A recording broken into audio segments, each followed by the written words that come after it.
Good afternoon, everyone, and welcome to today's Inclusion Matters webinar. This is the first in a three-part series on building inclusive workplace culture in times of crisis and beyond. My name is Kate Glantz. My pronouns are she, her, hers, and I'm the Senior Director of Economic Empowerment and Opportunity at the U.S. Chamber of Commerce Foundation. In my role at the foundation, I work with the private sector on initiatives that advance economic opportunity and resilience for marginalized and underserved communities. Today, we're convening around the topic of workplace inclusion. And this is important to discuss any day, but these are not any days, and today's conversation will not be theoretical. For those of you tuning in who are already heads down in your work to create a more equitable workplace and society, thank you. We see you, we know that you are exhausted, and we stand with you. To those who are newer to proactively and intentionally and organizationally rebuilding yourself and the businesses that you work for or own, welcome. We need you. We're happy that you're here, and on behalf of the Chamber of Commerce Foundation, we look forward to supporting you on this journey. Before I turn it over to our moderator, I want to acknowledge that this work does not allow for a one-size-fits-all approach. Frequently, it will require me and you to use our voice and privilege to advocate and create for more inclusive ways of doing business. But on days like today, it means holding space and listening to the perspectives and guidance of leaders who are actively working to dismantle systemic racism, ableism, homophobia, and sexism in the workplace and beyond. So thank you in advance to our panelists for your time and for your truth. It's now my great pleasure to introduce our moderator, Griffin Moore, who will guide today's conversation. Griffin is a career coach at General Assembly and an experienced DEI advocate. Griffin, take it away. Thank you so much, Kate. And many thanks to the Chamber Foundation for making space for this conversation. My name is Griffin Moore, pronouns they, them, their, and here in Washington, D.C., pandemic stay-at-home orders were lifted last Friday, May 29th. So similar to many cities and states in the country, we are in phase one of reopening. But the impact of this pandemic will last far longer than the pandemic itself. We also know that marginalized groups and communities have been hard hit with disproportionately higher rates of infection and death due to COVID. On top of that, I don't know if you can hear the sirens in the background, but I am in Northwest DC.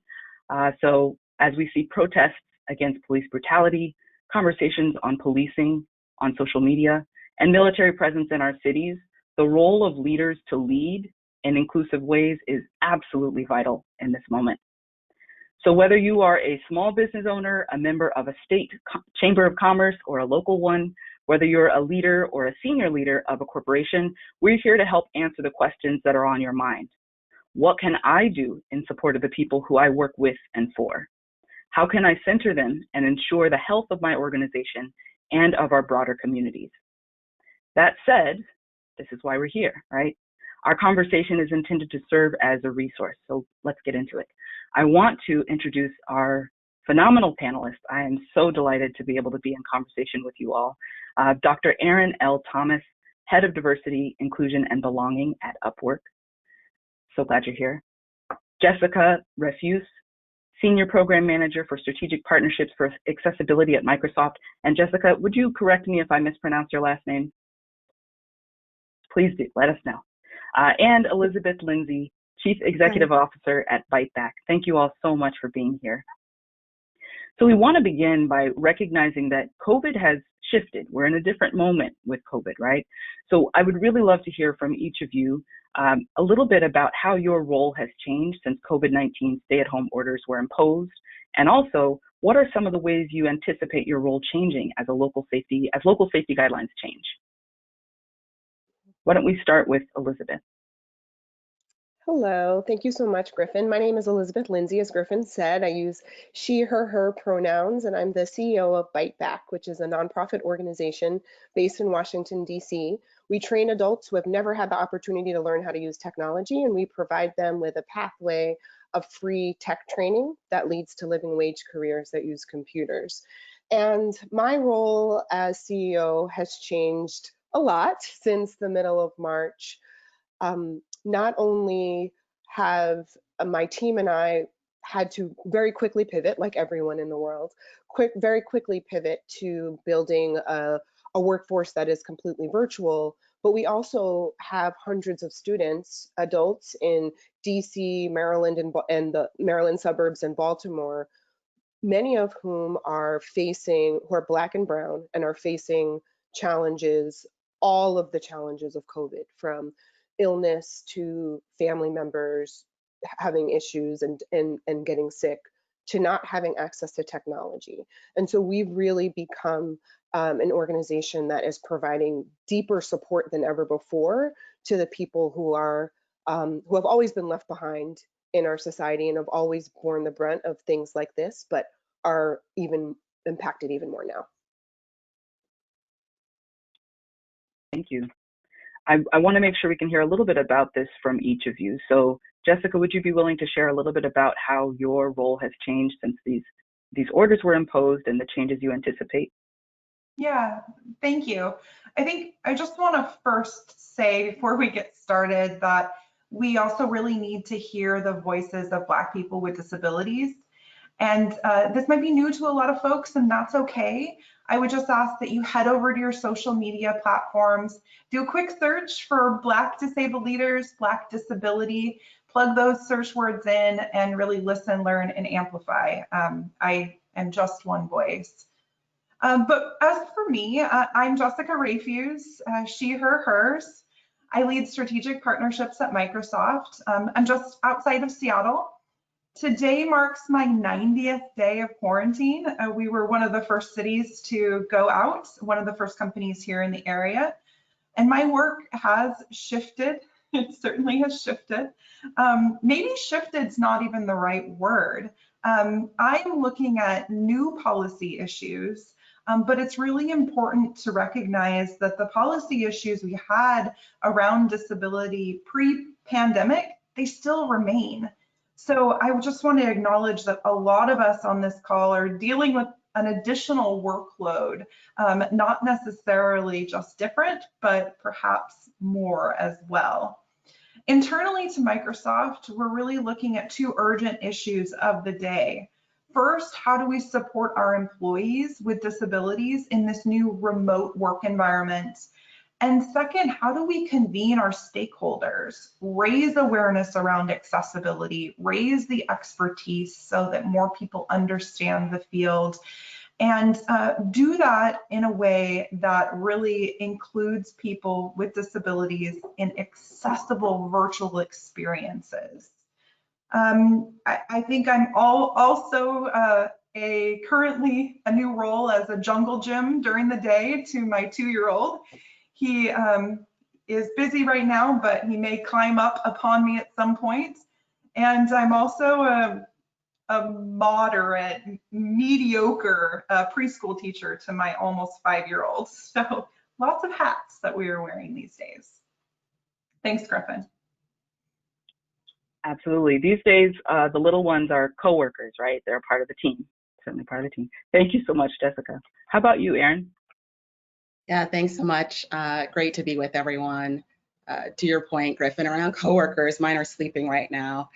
So I think in terms of a response to your question about how my role has changed in the midst of, a pandemic and an acute race crisis on top of a racial pandemic that we've always been experiencing in this country, the main emotional and kind of personal additional tax has really been around the fact that we are sheltering in place. My husband works full-time as well.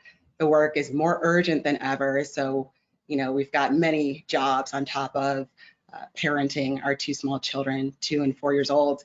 In terms of the work I do at Upwork, just for a little bit of context, I'm the head of diversity, inclusion, and belonging. I'm sort of hushed, as I mentioned, because my kids are sleeping. So let me know if I need to speak up.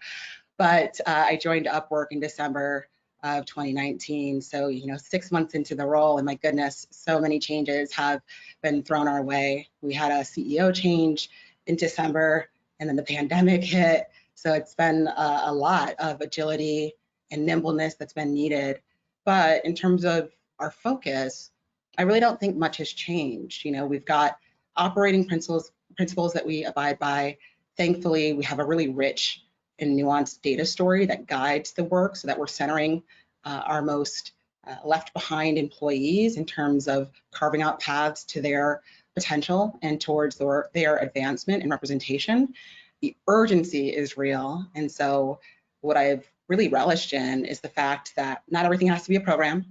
We can just build things and be scrappy and be responsive to, these external forces that every company is being confronted with. But our eyes are on the prize. And I think the main focus right now is around, how do we translate talk to action? I am literally hoarse from all of the talking that, I know many diversity practitioners have been doing over the past month. And so it's about, yes, the conversations are important and crucial, but we need real commitments. We need real accountability from corporate leaders and every employee they're in. And we have to rebuild trust and transparency with all employees, but especially those who are most impacted in the ways that you described, Griffin. So same old, but faster and with more fervor. Absolutely. Thank you. We have a number of really vital questions that we have prepared. I'm really looking forward to hearing from all of you. I also know our participants may add additional questions to the chat. So I want to keep us moving forward, but I also would love to hear just a little bit about who shapes culture and inclusion policies at your organization. So where does that work sort of stem from? And has that group of people changed? Erin, you talked about being scrappy. I'm curious if part of that is shifting who's sort of taking the mic or taking the helm in terms of this work. Yeah, it's a great question. I joined Upwork because historically there has been a strong track record within our company around cultivating inclusion and really positioning, cultivating our culture and, stewarding our values as everyone's job, right? We're all culture carriers. And, I think traditionally in most orgs that sits within HR or it sits within the leadership team, that's really never been the case at Upwork. It's a small enough organization that everyone really has a strong voice in what they need to see from us as an employer and what they need to see from our culture. Our mission is to provide economic opportunities so that people have better lives. So we're a very purposeful company, and it's really nice to have that kind of, footbed for the work that we're doing internally, because people don't have to be bought in to inclusion. It is, completely connected to the work that we provide to the freelancers on our platform. I think in the midst of COVID, what I've seen is a really all hands on deck approach. We had to be really responsive, obviously, to shelter in place, to physical concerns for people with disabilities, for people who are immunocompromised, for people who are caregivers, all of the above. And so I think I've seen us really rise even more strongly to that challenge. I obviously have a strong role in serving as an internal expert on inclusion, but our workplace team, who has managed, our general culture and our real estate, is heavily involved, of course. HR is heavily involved. The leadership team is heavily involved. And now we're really, as we return kind of back to work, and we announced that we're going remote first, and we're kind of trickling back into the offices, obviously in a way that's very different from before. We're doing a lot of explicit culture work to make sure that, no matter what we show back up to, when we can really anchor our company in our values. So what does it mean to live those? How do we distill those down into explicit behaviors that everyone is accountable for demonstrating? And, no matter what this kind of new normal looks like, we want to get back to better and make sure that we have an aligned focus on what exactly that means to everybody. Wonderful. That's really exciting to hear. Of course, not the circumstance, but great to hear that that is the commitment that you all have organizationally. I want to keep us moving forward. Elizabeth, ByteBack provides high quality technical training, career services for adult job seekers, as you shared with us before. What does the digital divide look like in 2020, and how is it impacting job seekers from the communities that you serve during COVID? In particular, I know working with career changers and job seekers that some companies are not hiring right now, right? But many others are, particularly in IT and tech. So what can they do to improve diverse hiring, development, promotion during and after this crisis? Thank you. Those are great questions. So in terms of the digital divide, I think that this is a moment where many people across the country are understanding that having access to technology, having access to the internet is no longer a luxury, it's a necessity. I think every day about the fact that I'm able to safely work from home and I don't have to be out working at a grocery store or delivering food. I can support myself and my family because I have a computer at home, I have access to the internet, and I know how to use these tools. And what we're seeing is that there are so many people, more than I think most of us realize, who don't have those three things. In DC, for example, in our the neighborhoods in DC that are predominantly Black and have traditionally been low income, are only about 50% of the people have internet at home.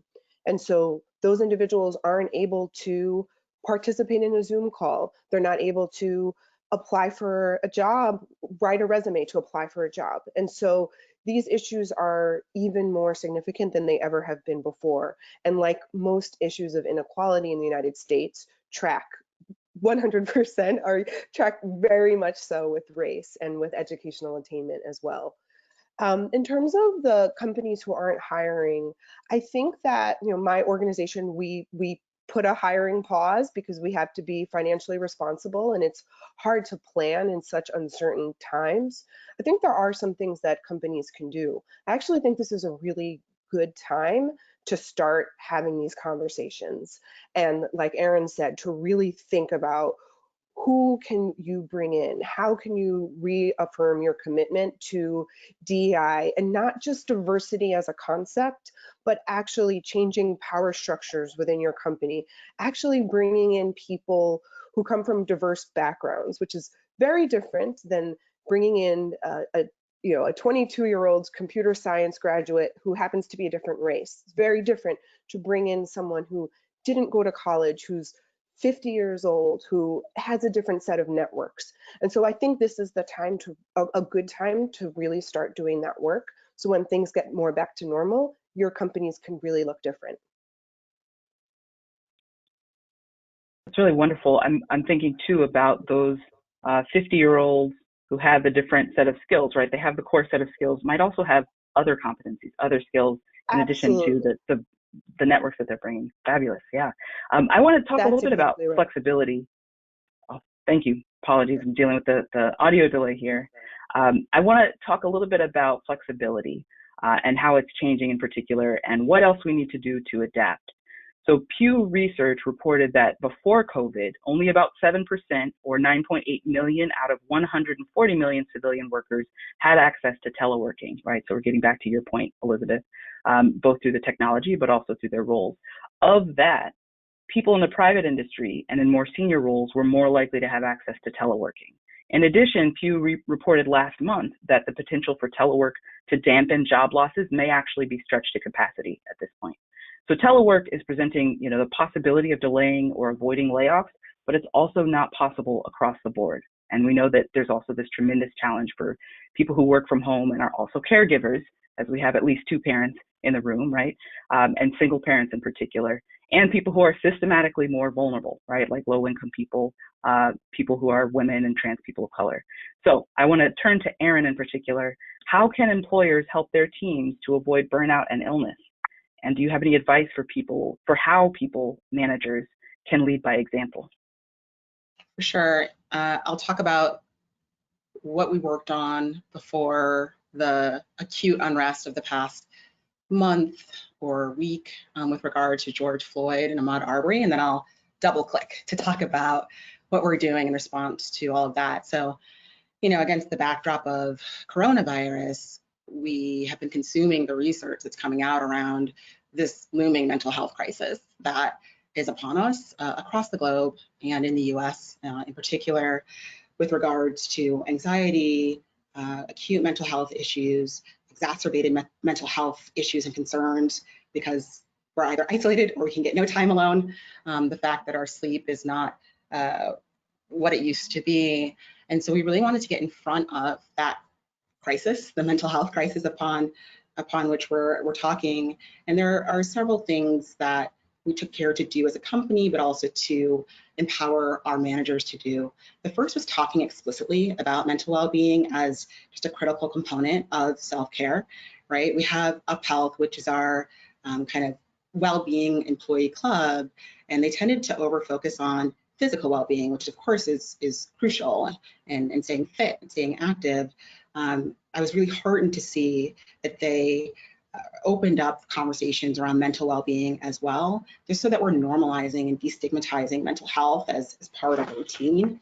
And I think managers did a really effective job with their teams and in one-on-ones, making sure that the kind of transactional check-ins of were not all that we were cultivating within our relationships at Upwork. So, how are you really? Or, rate how you're doing on a scale of 1 to 10, or give us your COVID code name. What emotion are you feeling right now, followed by the last thing that you ate from your pantry? Silly ways to break the ice, but to surface conversations that maybe weren't happening before and open up space for really folks to talk about how they were doing.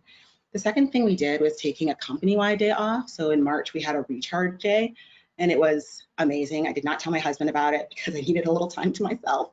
But it was really nice to be offline together as a company.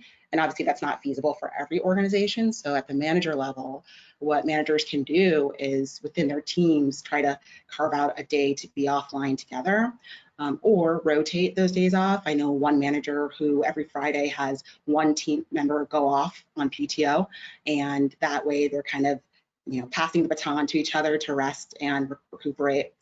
The third thing is really around restructuring time so that we can really have employees prioritizing what matters most and focusing on impact and not focusing just on clocking hours. So with that, we as a company carved out Wednesdays, which is today, I think, as Customer Wednesdays. So that's time for our client focused team members to just focus on their customers. And for more internal facing folks like me, it is time to actually get things done, to project plan, to organize, to get ready for panels like these. So that's phenomenal. And I think the last thing that I would recommend is that for any manager to keep track, to adopt kind of a growth mindset around all of this, because there's no playbook for it.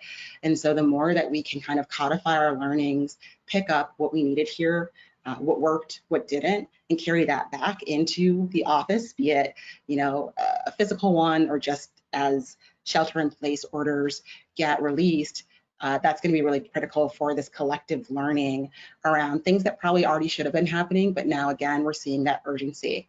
Really quickly, I'll talk about, with George Floyd and the racial protests that are happening across the globe now. A few things we've done as a response to that is really building an army around our Black employees, giving really emphatic, consistent, explicit messaging that they need to take the time and space that they deserve to process, to grieve, to heal. That includes not PTO, but rather bereavement leave for anyone who needs to step away. We don't view what's happening with this race crisis as a mental health issue or a normal day off. Black folks are one big family, one large community, and these losses feel very personal. So it's important to us to signal that to our employees. We've relieved our employee resource groups from being overly involved in our response, right? That's not their jobs. They need to take care of themselves. They need to protect their peace, and we need to enable them to do that, which is why I've been working in overdrive. But we've also just really encouraged folks to show up as they are or not at all, and we got them, not to worry about anything besides themselves and their extended community. That's really phenomenal. And Erin, you named in particular learning. So learning, how is this process? How can we actually come out a stronger, more effective organization on the other side? I'm really glad to hear about that. And also to hear that bereavement is really the focus, right? There's this deep sense of loss in this tremendous moment. Thank you so much. I want to go back just a little bit. We talked about layoffs. I want to go back and think about women and trans people and people of color in particular who are impacted adversely, more adversely by layoffs. So it's become harder to have a seat at the table in our organizations when caregiving and family duties do have to take priority.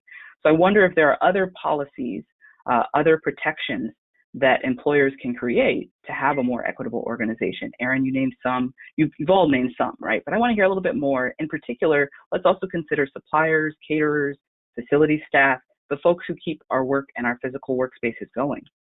And I want to just open it up to whoever wants to jump in on this one.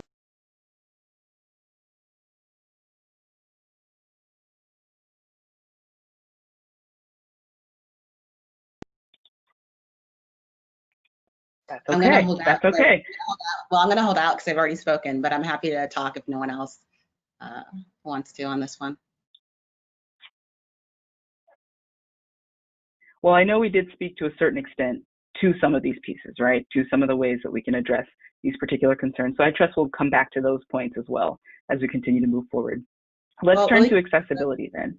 Yeah, really quickly, Griffin, I'll just to give people a little something. I'll just say, if you are experiencing furloughs or layoffs, I think the thing to do is just make sure you're auditing and assessing by demographics who is likely to be on the receiving end of that job insecurity. I think a lot of companies don't take that care to actually examine their numbers in that way, and it can alert you before you make those decisions about any inequities that might exist within those decision-making processes. It is, to your point, most often true that the most marginalized are the first to go. One, because they're usually the first, or excuse me, the last to join the company, so their tenure is shorter, and or they sit in kind of lower levels of the organization. And so that's where the inequity happens. And if you can get in front of that before you send in that email or that letter or have that conversation with somebody, then I think it can help kind of stem that tide that will be hard to recover from once we get back to normal. I totally agree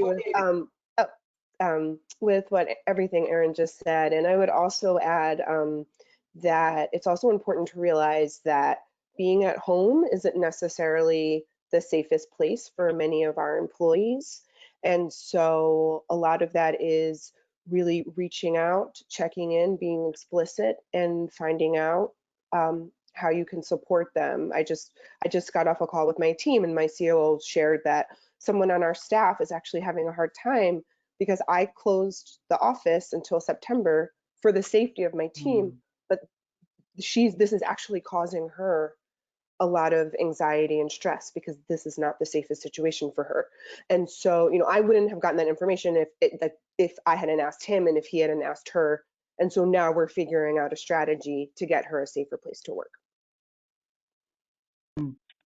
This is Jessica. Can you all hear me? Can I just get a nod? Okay, thank you. Sorry, I was having trouble coming off mute.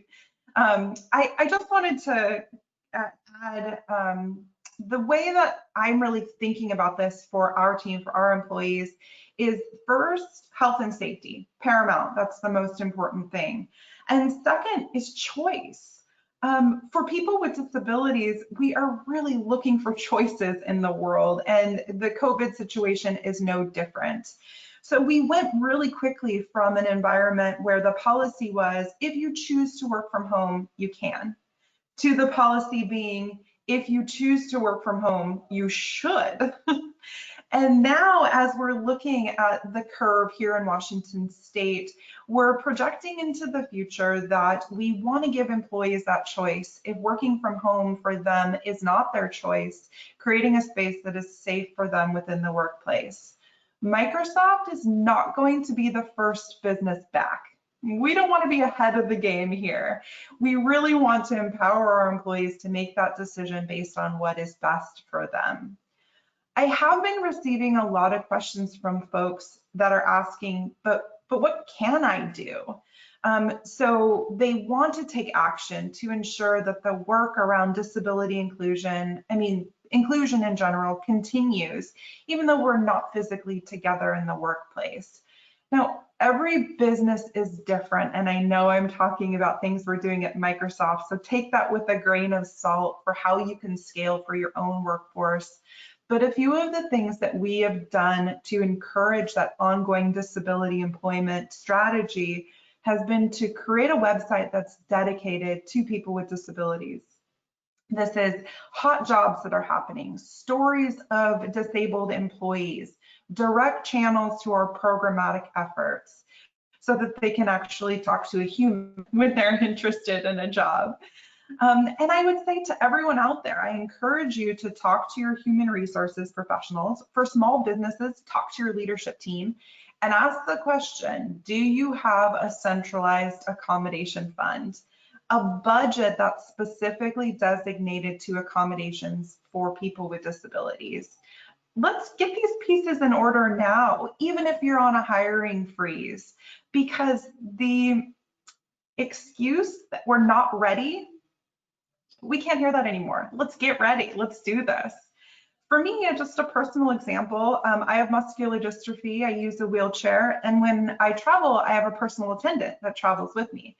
Travel is that thing where you get on an airplane, and I mean, I know we haven't done this in a while, but hopefully we'll get back to it.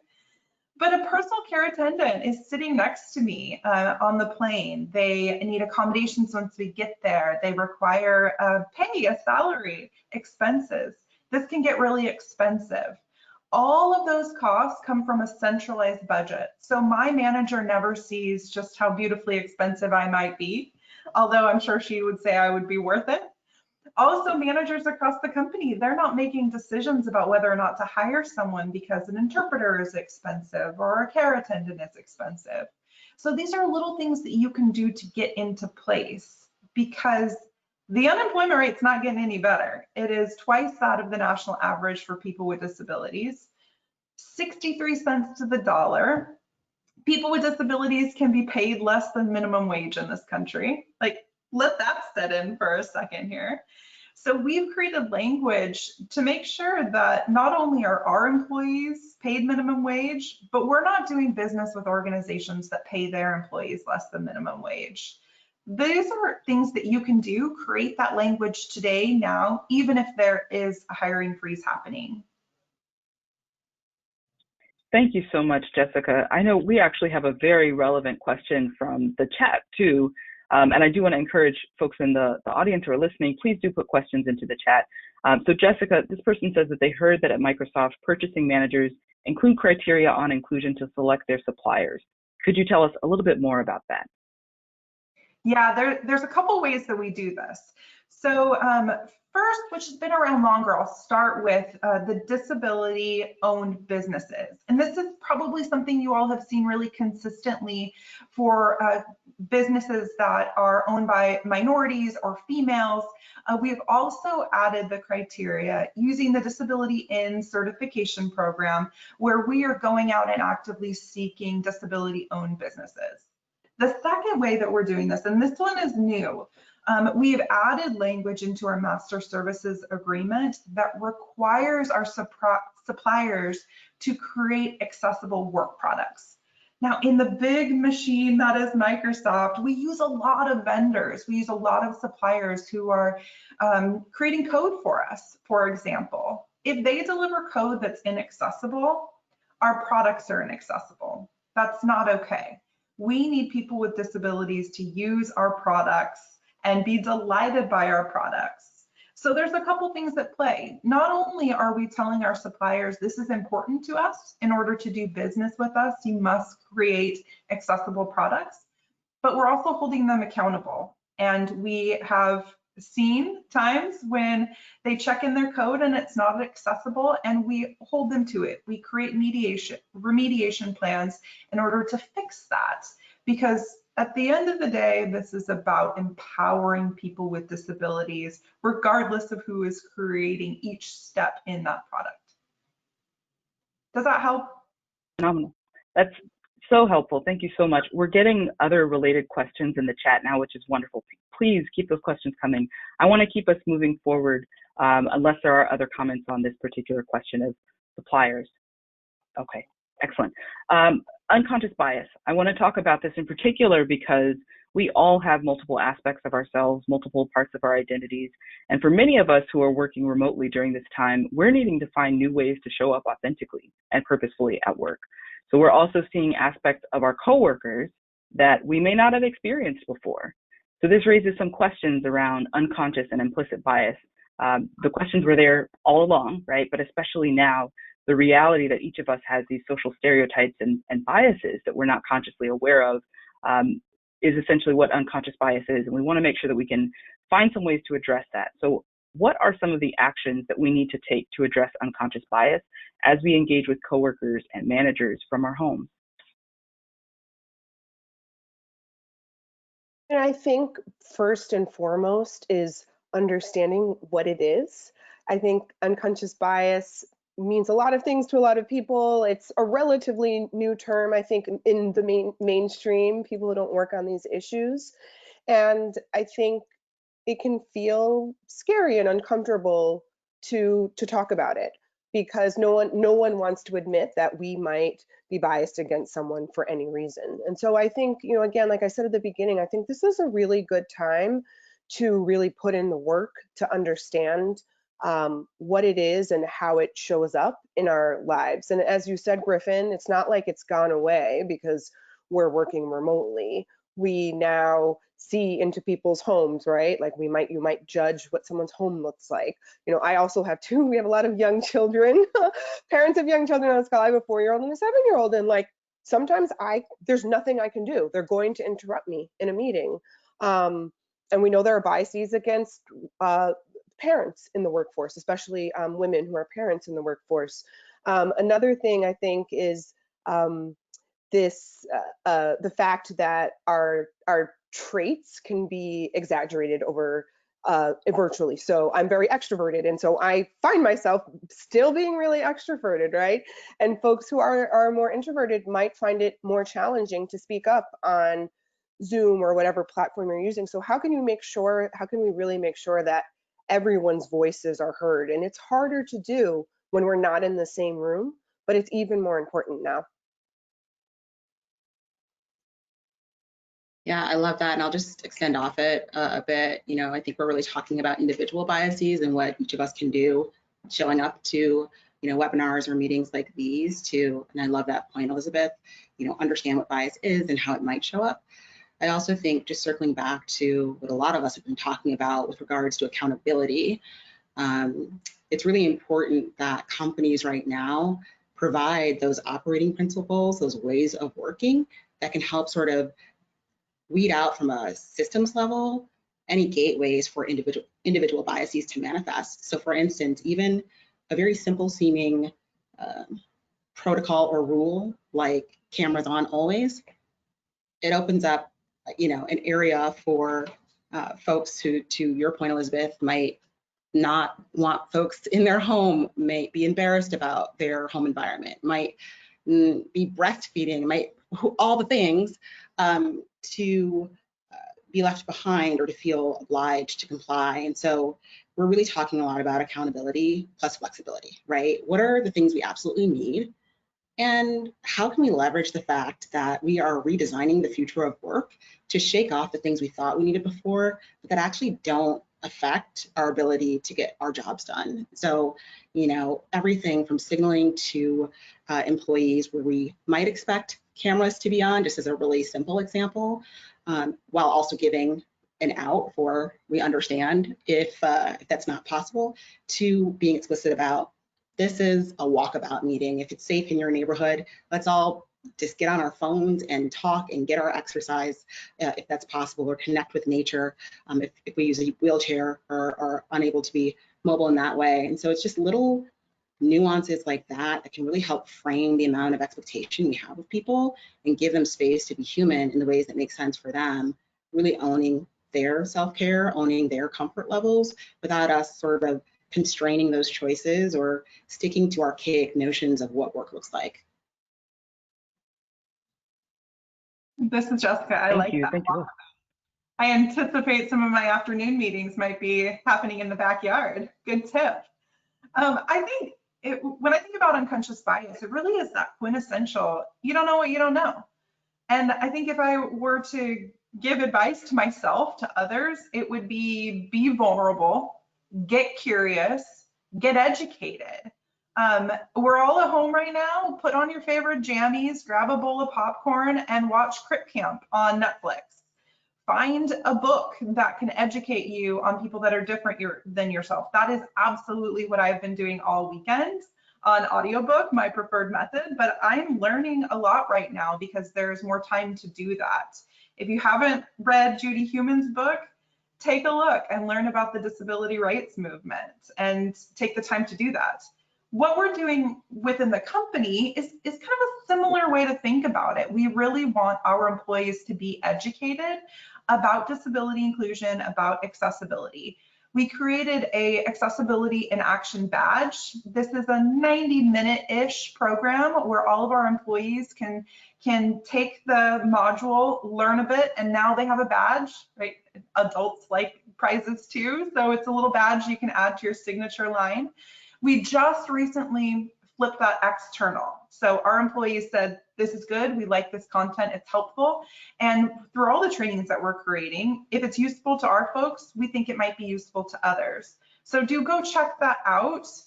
Please share it with your employees if there are ways that you can leverage this collateral. I mean, let me just say, there's just too much work to be done for us to get proprietary about what we own. So if we can educate one another, you know, we want to do that. I just want to quickly plus one to that. This is not the time to be precious or, you know, proprietary about enabling people to have better lives. We need to open source everything. I think it's ridiculous how protective employers have been in the past with regards to their playbooks and their action plans to lift up all members of society. And I'm hoping this pandemic, with the race crisis on top of it, that was always a crisis, but was kind of by the wayside, I won't get too deep into that, can help propel orgs to see that this is a societal issue and we just don't have time to be selfish with our resources. Absolutely. I feel like we could dig into this particular set of questions all day long because it is so deep. And to your point, Erin, it's not something new. It's not something that is light, and we certainly could go much deeper into it. I do want to make sure we have plenty of time for the questions that are continuing to come through in the chat. We have this question about allyship, and I want to make sure there's an opportunity to discuss it. At any level of seniority within an organization, there are ways to show up for your colleagues as an ally. Symbolically, as we've seen many organizations do with public statements, structurally by changing internal policies, for example, and politically, as some organizations support relevant policy changes at this time. Can each of you share one or even a couple of key actions that people managers and individual contributors can really take to create more inclusive environments in this time as allies?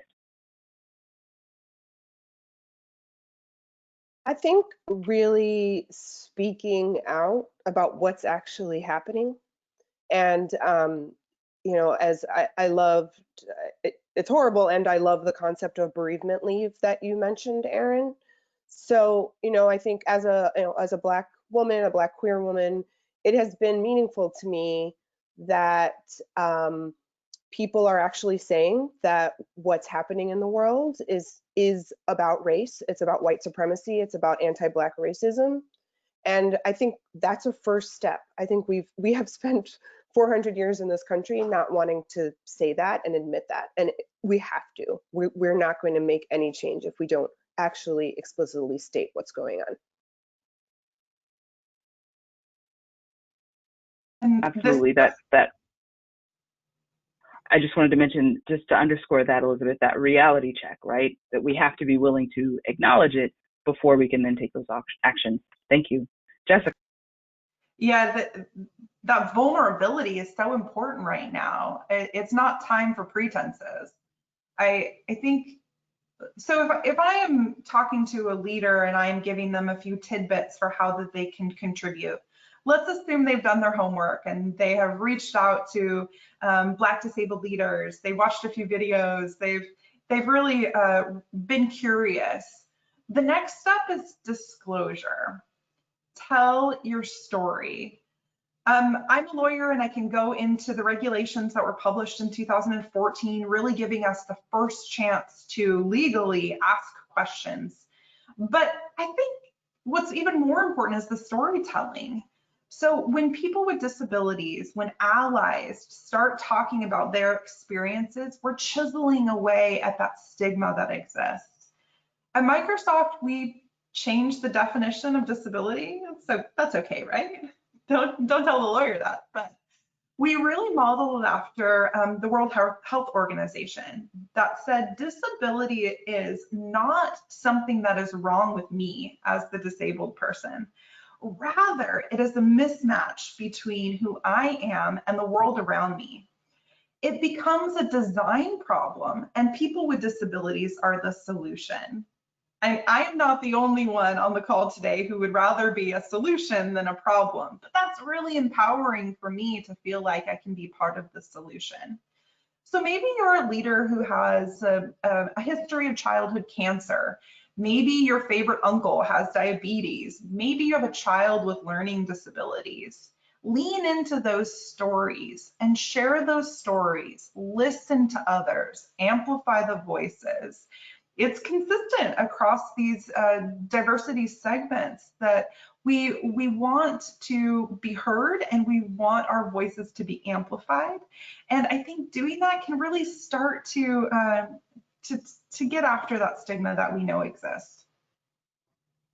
I love that so much, and I 100% agree. I mean, stories exist for a reason. It's because they appeal to our emotions, and the only way we get motivated or compelled to act is through an emotional connection with others. And so, plus one, I'll just quickly add on that I think one of the best things that folks can do right now is to, well, I'll also say, stories are data too. I think they get undersold as, data or inputs to these design solutions, but they are very much data too. So we shouldn't undercount or undervalue those lived experiences of our marginalized employees. And on the flip side, the kind of caution I'll give is to not over-include your marginalized employees in being those solution architects. And so it's this sort of tension that is tricky. But especially if you have a leader like Jessica or a leader like me who's responsible for a population or your diversity efforts, I think that person can serve in the role of sort of brokering, checking in, making sure folks are involved and consulted to the extent they want to be, but don't feel constrained in that choice, because we've typically hired folks to do a different job than solve our inclusion issues. And so I think it's really important to relieve that responsibility and have folks express solidarity by doing the work themselves. To Jessica's point, Google it, ask Siri, ask Jeeves, like, do your work first, then come to your DIBS leader or come to your company leaders with those meaty questions that are tricky. And from there, consult folks in your organization to the extent they want to be unconstrained, or outsource or crowdsource with these resource centers that Microsoft has. We're currently building one at Upwork with regards to Black Lives Matter. There's a lot out there. So I think that care and protection for marginalized employees is also really important. Wow. I'm really wanting to hear, so I want to say thank you all for your comments on and that question in particular. We actually received a question in the chat, someone who asked, how do you get employers to understand that they need to actually lighten the load for ERGs? And I'm glad that you all have essentially addressed that particular question. I do want to start taking some of the questions from the chat. We have one in particular that I'm going to pull out what I hear as an essence as a concern for employees. So do you have any advice for employees who want to organize to advocate for greater diversity and inclusion policies? So for those who do want to, do you have any advice for them? Is it even possible to create a culture change from the bottom up? Or is the answer to just move on to organizations where these policies are already supported from the top? So really thinking of it from an employee's perspective. I can jump in. I have a lot of thoughts on this one. I would say take advantage of these expert resources that are free. I think it's always really helpful for leaders to see case studies and examples of what other companies are doing, which is part of why we're annotating and sharing the work that we're doing, urging leaders who maybe don't get it yet with those examples of what their peers have done and how can be helpful. The pause I'm trying to express here is it's also not your jobs. And so I do want people to take care of themselves. And if you want to, I want you to protect your peace. And it's easy to say, hey, I should go somewhere else. So we're talking about this in the backdrop of hiring freezes and, underemployment. And so harder to do to pick up shop. But I think, for company leaders, this is a moment of reckoning, and your organization will show its true colors. Tactically compile what is taking place amongst companies, maybe present that package, share those tip sheets, and then really urge your leaders to emphatically declare one way or not if they're committed to a more inclusive workplace, and then you have your answer. And I think once an organization or a person, shows you who they are, then you believe them. And then again, we got time to prepare for maybe you picking up and leading to a safer environment for you. But I would just caution you not to take on too much. It's already a hard time for all of us. This is Jessica. To dovetail off of the "it's not your job" concept, it is someone's job, both internally to your organization, even if it's a small organization, but externally too. The partnerships that you can create with organizations that are really deep experts in this, and facilitating an introduction, introducing your leadership to the organizations that are the SMEs, and then taking a break and then going back to your day job and doing the work that needs to be done. And once you've facilitated that communication, knowing that the information, the expertise is getting to the leadership, it gives yourself a bit of a break. Absolutely. Thank you. Another related question for people who are choosing to share those stories. So going back to organizations and choosing to share stories of what is working for them, sharing resources, sharing information. What are some of the tools and platforms that are best to share those stories and examples internally and externally? Another question from the chat.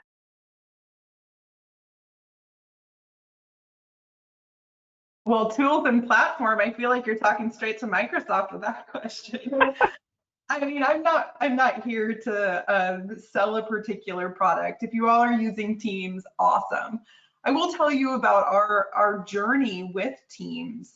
I think every organization faces questions about technology that they have using internal with their employees that somebody failed to ask the question, is it accessible? And you have inherited tools that are not accessible to everyone. And that can be very, very challenging. It is so important that we shift left to the design process, that we're including people with disabilities in our user testing, asking the question. I think we can use the platforms that we have in a few ways. And there are, okay, let's just call it 3 things that I would recommend you do for every engagement on your platforms. Use an accessibility checker. If you're using Microsoft Word, that means going up to the toolbar right next to the spell check. This is how important it is. It's next to spell check. That's a big deal. Check accessibility before you send that document. Send your materials in advance. Send an agenda in advance. Again, regardless of the platform that you're using, these are little steps that can help to give people time to review that content in advance. If they're using a screen reader, if they have a learning disability, maybe they're just anxious about the number of meetings that we're taking. Provide those materials in advance. It also gives your speaker a chance to practice alternative text, which is the visual description of the images in their PowerPoint deck, so they can practice with images and charts and graphs. Send it in advance. I said there were going to be 3, right? Captions. This is an interesting one. Here is a trend that we're seeing with COVID.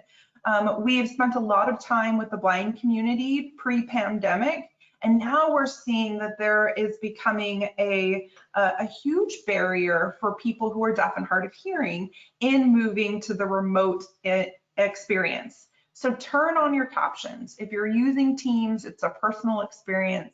Click on the AI captioning. If you're using PowerPoint, share your screen with captioning on. I promise you, people who never knew that captioning was something that would benefit them will appreciate that. And I think if you don't remember anything that I just said, if you've already tuned me out, I get it, it's been an hour. Please just remember to ask the question. Ask if something is accessible before you procure that technology. And when in doubt, follow the lead of people with disabilities. Thank you, Jessica. I'm hearing a clear theme of choices for the people who are relative to a particular issue at the center, and following the lead of people who ought to be at the center on these matters, right? So if we're talking about accessibility, people who have disabilities, if we're talking about this moment of racial uprisings around police brutality, it's Black folks, right? To that end, I do want to ask a question about this sort of crisis on top of a crisis, recognizing we're down to the wire in terms of time. This is a question from the chat. In light of the most recent examples of racially motivated violence and the collective grief and exhaustion of our Black community, We have mobilized our D&I team and trainers to drop everything and train our managers over the next week on how to manage and support our Black employees. What are the top 3 things you would recommend we absolutely hit on in these workshops? What I would ask as you consider those 3 things for a workshop is that you also consider any final remarks that you want to share out with the audience, since we're down to our last few minutes.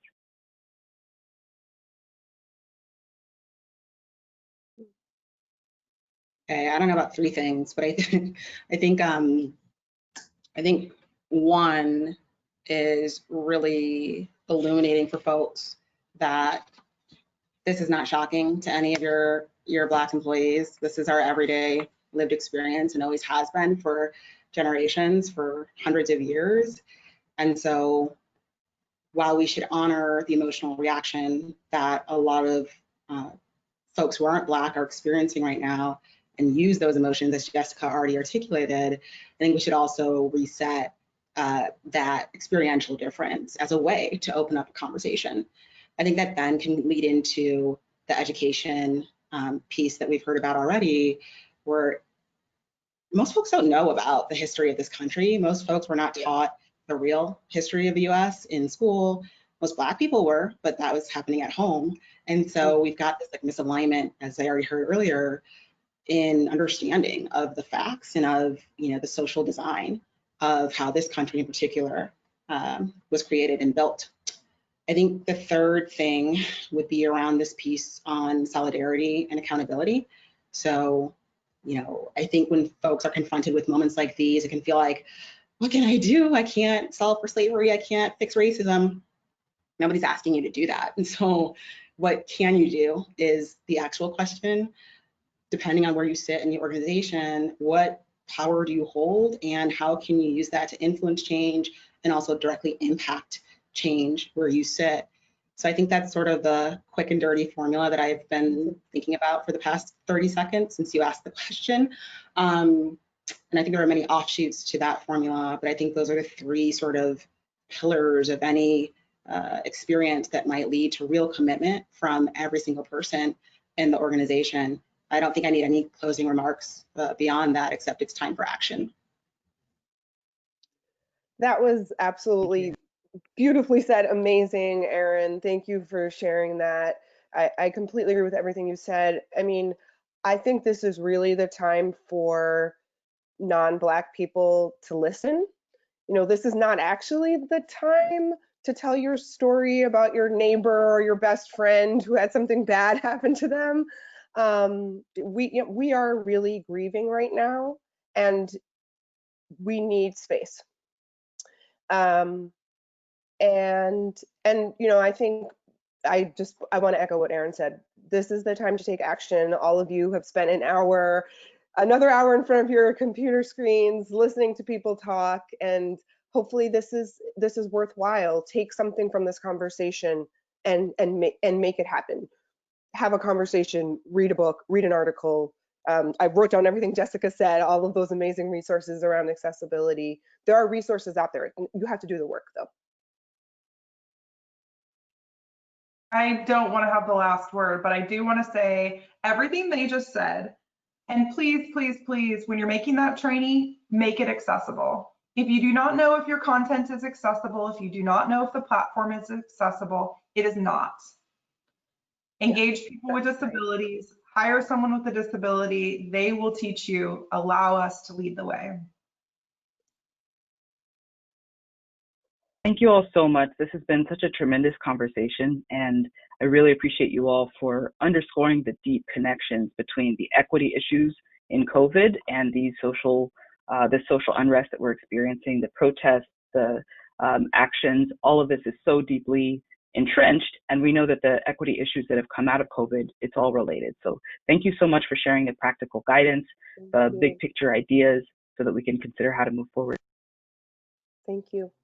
And I'll just jump in really quickly and say thank you, Griffin, for guiding us through this conversation today, and Jessica, Erin, Elizabeth, for your perspective and your guidance on a lot of difficult themes that we really need to be addressing now. And so if this conversation excited you, inspired you, If you want more, this is, again, part 1 in a 3-part series. Next week, we'll be diving into culture as it intersects with diversity, equity, and inclusion. And then on June 17th, we'll be hearing from executives at a number of companies and really underscoring how this commitment has to come from the C-suite. So thank you all for joining, and I look forward to continued collaboration, partnership, and learning with all of our speakers and moderator, and with all of you in the audience. So stay well, and thanks for showing up today.